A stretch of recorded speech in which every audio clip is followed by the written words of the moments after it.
Y como comentaban los chicos, un poco la idea es transmitir, si se quiere, la experiencia que estamos teniendo dentro de Mercado Libre, moviéndonos a lo que es Node y el ecosistema de Node. Bueno, soy yo, Guille Paz. De todo lo que dijeron, lo que de alguna forma más me interesa que se queden es que soy front-end developer, o sea, mi cabeza está pensando en front-end, no en back-end, ni en servicios, ni esas cosas. Trabajo en Mercado Libre y cuando seguramente la mayoría conozcan Mercado Libre, seguramente lo tengan asociado al color amarillo. Para los que no lo conozcan, Mercado Libre es un ecosistema o es el ecosistema de e-commerce más grande de Latinoamérica. Pero lo que me interesa hoy, por lo menos que poner una pauta, ¿no? O sea, cuando yo mencione Mercado Libre, básicamente no me voy a estar refiriendo a ese lugar donde ustedes entran a buscar algún artículo, a comparar precios y demás, sino al conjunto de productos, básicamente, que maneja Mercado Libre como compañía, que son Mercado Pago, Mercado Shop, Mercado Libre Publicidad, Mercado Envíos y demás. Casi siempre que pensamos en Mercado Libre estamos enfocados en lo que es la plataforma, lo amarillo, pero hay otros colores dentro de lo que es Mercado Libre. Y para que se den una idea, es bastante grande Mercado Libre. Somos casi 1.500 developers, tenemos más de 4.600 repositorios en GitHub, hacemos 300 deploy diarios, o sea, eso por suerte es algo que podemos bancar gracias a una tecnología que atrás que se llama Fury, que ahí los pibes de arquitectura hicieron un laburo increíble. Orientado a frontend, o sea, ya les decía, soy frontend developer, hay 800 aplicaciones de frontend de todos estos, digamos, de todas estas plataformas, que reciben aproximadamente 3 millones de requests por minuto. Y para mí una de las métricas más importantes que deberían dar a conocer todas sus compañías es la cantidad de café que se toma por día, ¿no? O sea, eso para mí es algo muy, muy importante porque en esa métrica, que no es la más conocida, se esconden muchos secretos, por así decirlo, del día a día de nuestra vida como developers.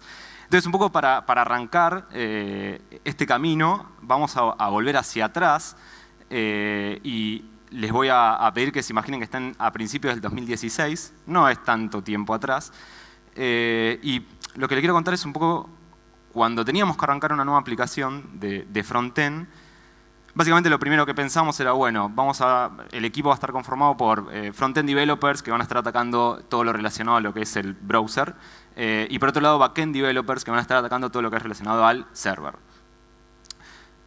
Pensando en estas tecnologías. En el browser, mucho jQuery, mucho Vanilla.js. En el último tiempo se empezó a laburar con Backbone, Marionette, algunos proyectos con Angular, Handlebars, una interesante combinación de tecnologías. Y del lado del server, mayormente Grails, Groovy on Rails, es un web framework de Java. Y tímidamente empezó a aparecer Node, justamente para poder usar Gulp, ¿no? O sea, empezamos tímidamente desde, si se quiere, los front-end developers a meter mano en lo que es el server para poder ser un poco más ágiles y queríamos de alguna forma subirnos a lo que estaba de moda y nos hacía la vida más fácil. Y además, esa aplicación, que estaba compuesta por este equipo y estas tecnologías, tenía las siguientes responsabilidades.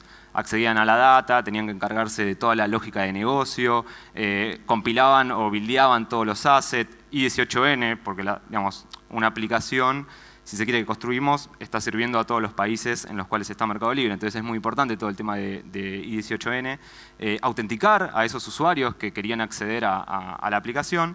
Entonces, como podemos ver, había muchas tecnologías y muchas responsabilidades.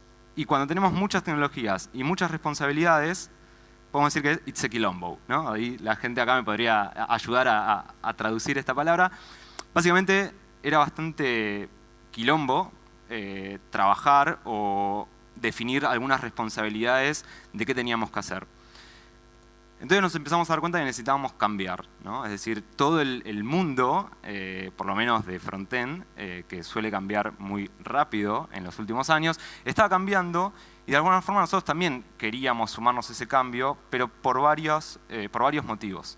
El primero era, claramente, el stack que estábamos usando para las aplicaciones era muy amplio. Queríamos que sea mucho más simple y más ágil. Por otro lado, queríamos como front-end developers, que estábamos solamente del lado del cliente, tener más control de lo que es el frontend. Ayer mencionaban de backend of the frontend, de server of the Palermo, cosas así.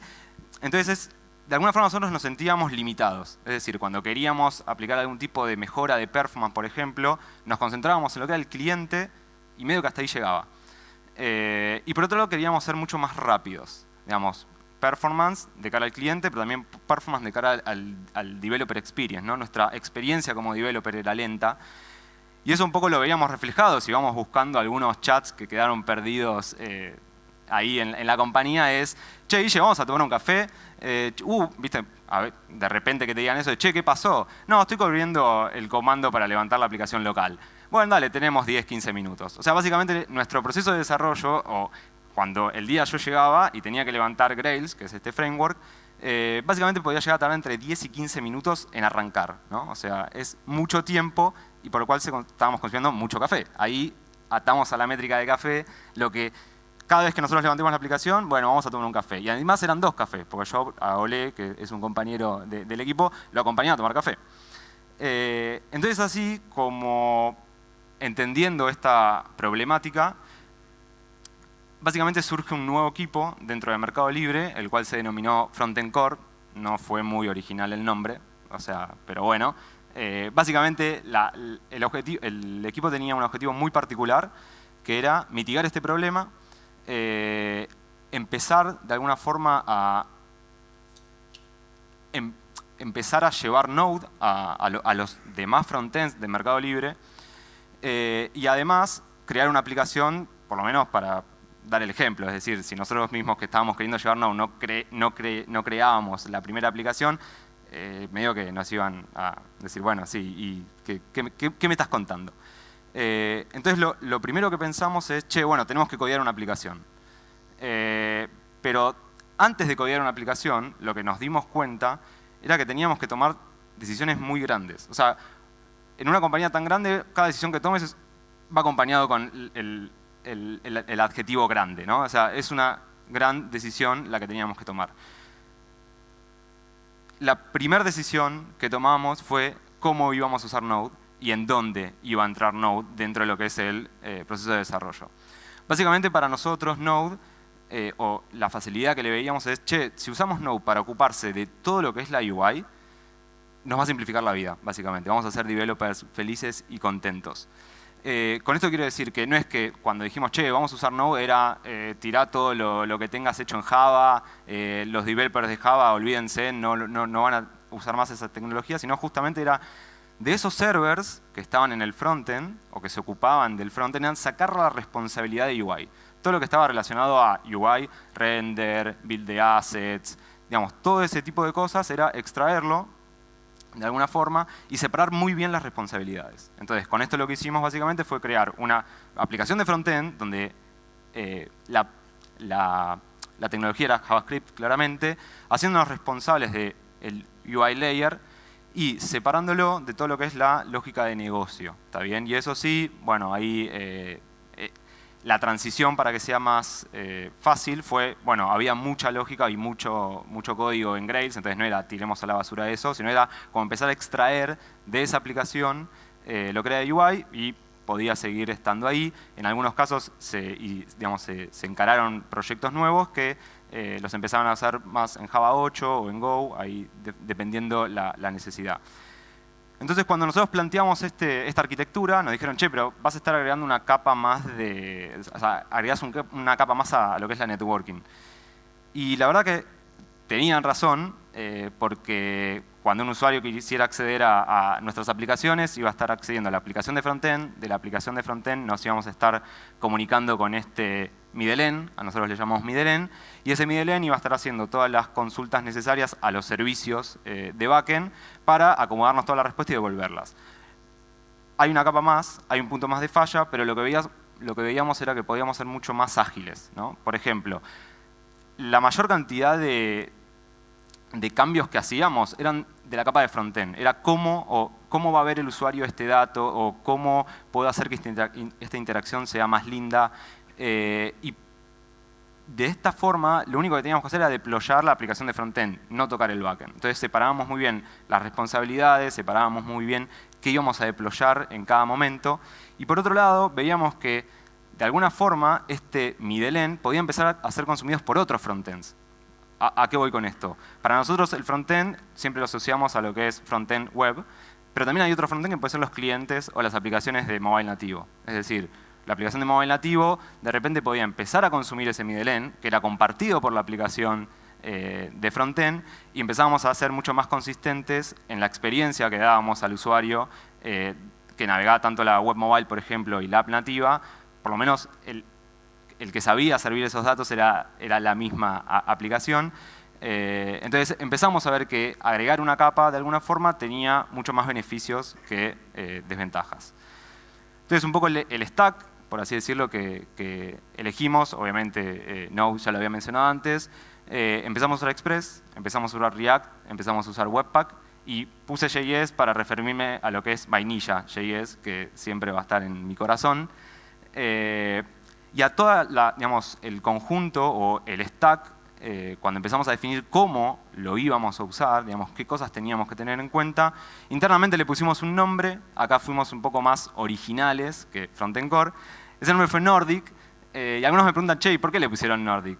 A ver, la verdad es que en ese momento el 75% del equipo estaba viendo Vikings y el 50% teníamos barba, ¿no? Entonces nos miramos todos y dijimos, sí, ya fue. Somos los guerreros que vamos a llevar Node dentro de Mercado Libre. Bueno, por eso quedó Nordic, anecdóticamente.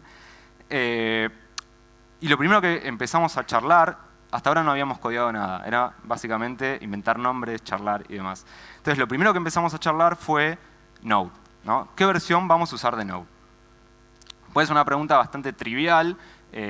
Por aquel entonces yo venía usando la versión 0.12, la 4 era la que casi todos decían que había que usar y se estaba acercando la 6 que iba a ser LTS. Entonces básicamente nuestra decisión fue, bueno, sumémonos a la versión LTS, ¿no? ¿Por qué? De alguna forma nos íbamos a estar parando en un lugar que nos debería dar seguridad y estabilidad. No podíamos, por querer ser cool, usar la versión 8 o la versión 9 o la versión 35 de algo, sino que teníamos que estar muy seguros dónde nos íbamos a estar parando. Entonces, para aquel entonces, o actualmente estamos en lo que es la versión 6.11.4, ahí que ya salió la 6.11.5, pero bueno, lo bueno es que dentro de 3 días la versión 8, que por lo menos personalmente la estoy esperando a más no poder, nos vamos a poder mover a esa versión. Y de alguna forma necesitamos que no solamente nuestra aplicación pueda moverse de versión de Node, sino es, a partir de lo que nosotros estábamos definiendo, todas las otras aplicaciones también queríamos que se puedan mover de versión de Node para que esa actualización sea de una forma gradual. ¿Está bien? Siempre lo que pasa es, bueno, yo estoy usando tal versión, yo estoy usando tal otra, y empiezan los problemas. Entonces ahí Docker es donde de alguna forma vino a solucionar nuestros problemas. Nosotros ya veníamos laburando con containers, y lo que hicimos fue laburar en una imagen de Docker, a la cual la llamamos Nordic, que básicamente contempla todo lo que es el stack que les mencionaba antes. Y de esta forma podemos definir variables de entorno para todas las aplicaciones y que todos compartamos las mismas, definir un entorno, generar un entorno de desarrollo, un entorno de producción. Entonces el día de mañana, o el 31 de octubre, cuando la versión de Node esté estable, si no se corre la fecha, podemos modificar esa imagen de Docker, y de alguna forma ya todas las aplicaciones que consuman esa imagen se van a estar subiendo. Obviamente eso hay que hacerlo de forma gradual, avisando que nada pinche antes, pero de alguna forma teníamos un poco más de control y ayudábamos a todos a movernos un poco más rápido. Lo otro que surgió es, bueno, acá ya queríamos empezar, digamos, yo estoy un poco ansioso, ¿no? Ya quería empezar a codear, tipo, bueno, sí, ya tomamos decisiones, dale, quiero codear. Entonces, ¿qué usamos? ¿No? ¿Imports o requires? La típica pregunta de cualquiera de ustedes que se la pueden hacer. Nosotros no lo hicimos. La verdad es que no terminó muy bien la discusión. Hubo un poco se nos fue un poco de las manos. Acá lo estoy exagerando, no les voy a mentir. La verdad es que fue un poco más así la pelea, ¿no? Como que, y creo que ni siquiera nos tocamos, para que se dé una idea. Pero uno del equipo dijo, che, ¿por qué no vemos en qué estado están los features de ECMAScript? Básicamente lo que hicimos fue ir a Node Green, no sé si lo conocen, pero está muy bueno y lo que te dice o lo que te plantea es por versión de Node qué features de ECMA podés usar, desde con un flag de Harmony, en qué versión y demás. Entonces nosotros lo que veíamos es, la versión la LTS que habíamos decidido, que era la 6.11, bueno, 6.11 más vieja, tenía el 99% de los features al igual que la versión 8, por ejemplo. Y por otro lado lo que hicimos fue entender en qué estado estaban esos features, cómo venían. Y hay un proyecto que se llama SixSpeed, que básicamente lo que hace es una comparativa entre el feature nativo, como está implementado en los diferentes engines de JavaScript, ese feature implementado en ECMAScript 5 y lo que generan los diferentes transpilers. Por ejemplo, acá lo que podemos ver es, bueno, arrow function Babel en la versión 6.11.2 es 1.2x más rápido que, por ejemplo, la versión de S6. ¿Está bien? Entonces, de alguna forma esto nos daba un panorama a nosotros para entender con qué features podíamos, dónde estábamos parados. Y un poco nuestra decisión, acá después los invito a que lo charlemos, pero en ese momento nuestra decisión fue, ¿por qué no usamos los features de ECMA estables y evitamos transpilar el server? ¿No? Es decir, queríamos tener un poco más de control de lo que estaba sucediendo en ese código que íbamos a deployar. Entonces, de alguna forma, fuimos un poco más precavidos y dijimos, bueno, no transpilemos por ahora, avancemos con Require, ¿no? Ganó Require en esa famosa batalla. Express. Creo que la mayoría de los que estamos acá usó o va a usar Express. Y nosotros lo primero que nos pusimos a pensar cuando dijimos, bueno, usemos Express, fue cómo hacemos para que de alguna forma todas estas aplicaciones compartan esa versión de Express, ¿no? Ahí va. Y además estábamos pensando en que teníamos un montón de middlewares que eran compartidos entre todas las aplicaciones y para nosotros era como, cuando pensamos en esa aplicación de frontend, la autenticación y la internacionalización es algo por default que tienen que tener las aplicaciones. Entonces empezamos a ver que había middlewares por default, por ejemplo, esto que decía antes de la autenticación, cómo detectábamos el dispositivo y todo lo que es referido un poco más a seguridad, ¿no? Cómo brindar seguridad a esa aplicación. Y por otro lado, un poco relacionado a la charla que comentaban ayer, que tenían diferentes endpoints para garantizar el estado de la aplicación, dentro de Mercado Libre tenemos un endpoint que se llama /ping, que responde pong 200. Es un endpoint privado, así que si quieren ir ahora a pegarle a /ping al .com.ar no les debería devolver nada. Si les llegan a devolver nada, no sé, vemos. Entonces lo que veíamos es que de alguna forma teníamos que tener un poco más o ofrecer un Express un poco, ¿no?, más robusto. Entonces empezamos a trabajar en una instancia de Express que viene aumentada. ¿Qué quiere decir aumentada? Básicamente es una instancia de Express que ya viene con routers definidos, con middlewares definidos, que pueden ser configurables o no, dependiendo del caso de la aplicación, para que después estas aplicaciones que se subieran pudieran pensar más en, no sé si algunos laburó Express, que hay diferentes formas de laburarlo, con la parte de routers y montar routers como middleware o en un determinado path, pero eso lo que nos permitiera que nuestra aplicación esté un poco más separada las responsabilidades de esa aplicación teniendo diferentes routers. Y por otro lado, lo que de alguna forma queríamos garantizar era cómo iba a ser ese run-up o ese start del servidor, ¿no? Teniendo en cuenta tanto que en development queríamos loguear determinadas cosas o tenía que ser en el puerto tal, versus que en production tenía que ser en otro puerto y queríamos usar todo el sistema de cluster para ser mucho más performantes y demás. Entonces, de esta forma, o trabajando en eso, creamos esta instancia y ahora los proyectos, por suerte, cuando piensan en Express, por así decirlo, piensan en Ragnar, ¿no? Súper originales, seguimos con los nombres. Le pusimos Ragnar a esta instancia de Express que viene aumentada. Y por otro lado, React. La decisión de usar React fue como bastante charlada. De hecho, fue la última decisión que tomamos. Parece bastante trivial. No, ¿cómo no van a usar React? Y fue muy loco, les cuento un paréntesis, una anécdota. Había ido a andar en longboard y en el bondi venía en el longboard viendo Twitter y de repente me encuentro con un post que decía esto. Utilizar React o empezar a usar React o decidir usar React es una decisión de negocio y no tecnológica. Muy bueno, se los recomiendo, por Eric Bayer, o si lo pronuncié mal, perdón. Y un poco lo que plantea es, hay un montón de empresas que empezaron a usar React y tuvieron todos estos beneficios. Beneficios como Developer Experience, velocidad en lo que es performance, poder compartir componentes de una forma mucho más fácil. Y la verdad es que cuando empezamos a analizar y a ver un poco todo lo que era esto, pusimos o tratamos de traer la necesidad de negocio más importante para nosotros, que es server-side rendering. En Mercado Libre casi todas las aplicaciones, me atrevería a decir que el 90% de las aplicaciones tienen server-side rendering. Para nosotros esto es muy importante por un tema, por la cuestión de performance, digamos, tratar de ser lo más rápidos posibles, y por otro lado, por una cuestión de accesibilidad. Queremos llegar a la mayoría de los dispositivos que estén por ahí que quieran acceder a nuestra plataforma. Entonces, lo que empezamos a ver es, necesitamos React del lado del servidor. Acuérdense, un año atrás, ¿está bien? Para tenerlo en cuenta, eso es importante. Entonces, ¿qué pasaba un año atrás? Bueno, un año atrás estaba apareciendo Next, por ejemplo, que es, digamos, que nos resuelve muy copadamente, digamos, todo lo que es React del lado del server. Había algunos proyectos, React ya se podía usar, y React viene acompañado, o cuando hablamos de React, podemos pensar en JSX.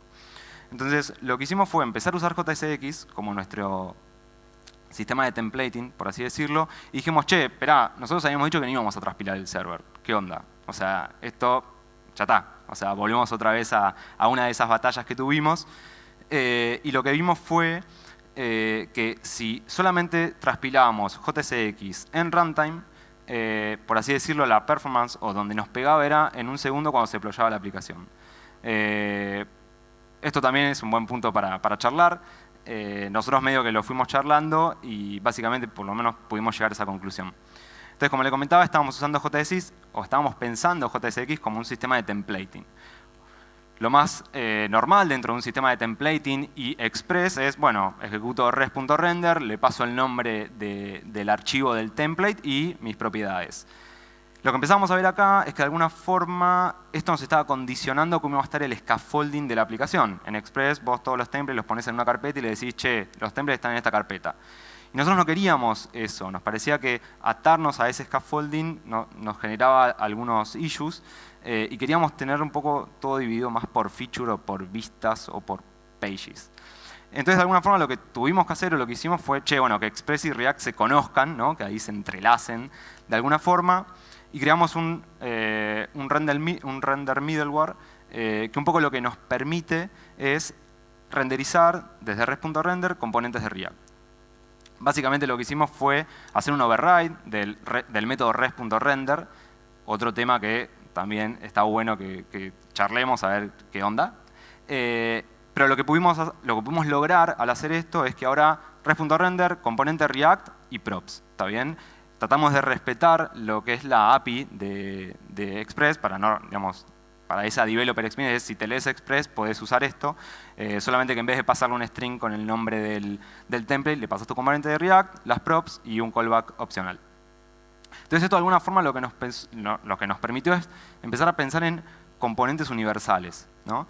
Y cuando hablo componentes universales, de alguna forma también podemos pensar en vistas universales. Es decir, podíamos empezar a compartir las vistas entre el server y el client. Bueno, sí, eso ya lo sabemos. Pero para nosotros, además, universal significaba que entre todas esas aplicaciones y entre hasta las unidades de negocio o estos lugares tipo Mercado Pago, Mercado Libre, podíamos compartir vistas. ¿Está bien? Entonces, por ejemplo, en una de las aplicaciones se generó la vista de felicitaciones de un flujo. Cuando llegas a la última pantalla del flujo, hay una pantalla de felicitaciones y de repente otro proyecto también la necesitaba. Y eso se componentizó esa vista y se trasladó y le empezó a usar ese otro proyecto. Eso para nosotros fue algo como muy loco, parece medio tonto, pero agilizó un montón los tiempos de desarrollo. Y por otro lado teníamos React tanto en el server como en el client. Creo que podríamos decir que estamos usando más React del lado del server que del client, porque, no sé, lo que es toda la plataforma hay muchas landings y algunas cosas bastante estáticas o que necesitan interacciones muy chicas. Entonces veíamos que era el pedo, básicamente, entregar React porque estábamos haciendo mucho más pesada la pantalla para agregar, no sé, que cuando se envíe un formulario muestre un loading, no sé, una cosa así. Entonces somos como muy precisos de, che, acá conviene o no conviene, teniendo en cuenta cómo impactar eso en performance. Y respecto a NPM, llevo varias charlas de paquetes y cómo funciona y demás. Y cuando empezamos a usar NPM, empezaron a aparecer otra vez estos diálogos, ¿no? Que se pueden encontrar de, che, vamos por un café. Bueno, ¿qué pasó? No, estoy corriendo install. Bueno, tengo 2 o 3 minutos. Ok, bajamos de 10, 15 minutos a 2 o 3, pero no estamos todos los días corriendo NPM install. O a veces sí, dependiendo del caso, pero bueno, bajó mucho el consumo de café. Entonces, de alguna forma, cuando queríamos ver un package promedio de una aplicación que se estaba sumando al nuevo stack, veíamos que tenían todas estas dependencias. Yo lo primero que pienso es en esto. No sé ustedes, pero para mí se va todo al demonio. Y es inmantenible, a nadie le importa, no sé qué versión tengo y demás. Y por otro lado, a nosotros que creamos o que estábamos trabajando en la mayoría de esos módulos, nos era muy difícil dar soporte. Es decir, no, estoy usando la versión de React tanto con la versión de este componente y básicamente era otro quilombo. Entonces le dijimos, che, ¿por qué no agarramos todos nuestros paquetes y creamos 2 paquetes de uso interno? Entonces creamos Nordic y Nordic Dev. Entonces, de esta forma, ese package que veíamos lo pudimos trasladar a este package mucho más ordenado, en el cual si comparábamos, la única dependencia externa o que no se compartía entre aplicaciones que tenía esa aplicación era la primera. ¿Está bien? Entonces, de esta forma, el soporte de alguna forma es, che, ¿qué versión de Nordic estás usando? ¿No? Es como la primera pregunta que nos hacemos antes de dar soporte y nos permite a nosotros ordenarnos mucho más. Una vez que teníamos todo armado, por así decirlo, pasan este tipo de cosas. ¿Está bien? Tenés todo armado, decís, listo, dale, vamos para adelante. Y siempre hay algo que pasa y anda mal. Es increíble. Entonces, el primer problema que tuvimos fue con el React Router, ¿no? Seguramente muchos usaron el React Router, la mayoría lo pueden usar en el cliente. Nosotros fuimos aquellos que dijimos, che, vamos a usarlo del lado del server, ¿no? Porque nos pareció que nos ayudaba. Y había un Twitter de Dan Abramov que decía, che, cuando usás Redux y el React Router, ¿dónde fechas la data? Pregunta que creo que todavía sigue sin responder y toda la gente dijo, decime cómo lo hago. Nosotros dijimos en el enter, ¿no? O sea, tímidamente. Siempre me preguntan también, ¿quién será el porcentaje más bajo de estas consultas? Bueno, ahí fuimos nosotros que dijimos en el on enter. Y por lo menos la versión 3.03 de React Router tiene una pequeña particularidad de cómo maneja su hook asíncronos, es decir, el onEnter y esos eventos que de alguna forma se disparan, que los manejaba de forma global, ¿no? ¿Por qué los manejabas de forma global? Bueno, React Router fue pensado para el client y en nuestra aplicación client nosotros tenemos una sola instancia de la aplicación y una sola instancia de un router. Ahora, esto si lo trasladamos a Node, no tenemos, o sea, de alguna forma no tengo una sola instancia de router. Nosotros teníamos un router que recibía todos los requests de diferentes personas y lo que nos empezó a pasar es que se empezaban a pisar todos los requests. Es decir, teníamos más requests de entrada que de salida, porque el request anterior se pisaba, se iba por allá, no sé qué pasaba. Y de alguna forma cuando nos dimos cuenta de esto dijimos, pará, acá hay un problema grosso. Hicimos el correspondiente mea culpa y decidimos sacarlo. Entonces, cuando sacamos el React Router del lado del server, los picos que teníamos de 700, 600 milisegundos, esto es solamente en renderizar. Entraba un request, ¿cuánto tardaban en generar la respuesta? Entre 700 y 600 milisegundos. Lo sacamos, se planchó, básicamente. Y de alguna forma lo que empezamos a ver es, che, bueno, los promedios o los picos más altos eran entre 120 y 100 milisegundos y en general la aplicación estaba respondiendo en 41 milisegundos. La pasamos mal, no les voy a mentir, fue una situación un poco traumática porque pensábamos que iba a andar todo y nos encontramos con este problema. Y otro problema que nos encontramos fue al usar ProcessM. Seguramente en muchos lugares nosotros bueno, voy a preguntar si estoy en develop o en desarrollo, o voy a preguntar por tal puerto o por tal variable de entorno. Y básicamente lo que no sabíamos es que ProcessM no es un objeto normal de JavaScript. Nosotros cada vez que queremos acceder a una propiedad, por debajo se hace una llamada a sistema. Y si eso lo pensamos en una aplicación de gran escala y de gran tráfico, eso puede hacer que el render de alguna forma sea lento. Y cuando empezamos a ver esto, nos dimos cuenta que React, por ejemplo, tenía un montón de chequeos de ProcessM y un montón de cosas. Entonces, un poco lo que hicimos fue, de nuestro lado, donde teníamos controles, callemos todos los valores porque esto va a ser un quilombo, obviamente teniendo en cuenta que es cuando lo usábamos dentro de la vida de un request, ¿no? Es decir, si yo requiero un archivo que lo estoy llamando al principio, como un poco hablaban ayer de cómo funcionaban los require y demás, si no tengo un require dinámico y lo llamo al principio y demás, ese valor ya lo puedo callar. React 16, por suerte, estamos súper enamorados y entre un montón de ventajas que nos da, resuelve este problema calleando ese valor y siendo mucho más rápido a la hora de renderizar. Entonces, un poco para no aburrirlos más, les quería comentar algunas cosas que me gustaría que se lleven, por lo menos de esta experiencia, y son, la primera es conocer muy bien las dependencias, eso para nosotros fue como muy clave. Y es un poco de la charla de hoy de la mañana de, che, ¿qué tenemos que tener en cuenta para elegir una dependencia? Los stars de GitHub no son la métrica que tenemos que ver, sino tenemos que entender qué es lo que necesitamos y si eso que vamos a usar realmente nos ayuda a solucionarlo. Por otro lado, estamos usando Node con la responsabilidad de todo lo que es la capa de UI. Para nosotros no solamente fue un cambio tecnológico, fue un cambio mucho más grosso, o sea, tuvimos que generar nuevos roles y responsabilidades dentro de lo que es el equipo de frontend. Esto para mí es el dato más importante, que bajamos un 86% el consumo de café, porque de alguna forma ese tiempo que tardaban las aplicaciones lo pudimos reducir en un 86%. Eso es real, lo de los cafés no, por las dudas. Seguimos tomando café. Pero sí podríamos decir que nuestras aplicaciones en deployarse y de alguna forma en empezar digamos, en lo que es la vida de deploy somos 86% más rápidos. Eso es como muy zarpado. Y por otro lado, hoy nos sentimos diferentes, ¿no? Hoy nos sentimos así, ¿no? Es como que estamos arriba de este unicornio echando fuego, quemando todo, con nuestra arma dorada increíble. Con lo cual, si ustedes también quieren sentirse de esta forma, los acompañamos a que cabalguen con nosotros en Mercado Libre. Nos pueden venir a buscar al stand al que estamos, pero lo que sí tenemos que recordar siempre es que con las palabras sabias del tío Ben, que con un gran poder viene una gran responsabilidad. Así que muchísimas gracias y nada más.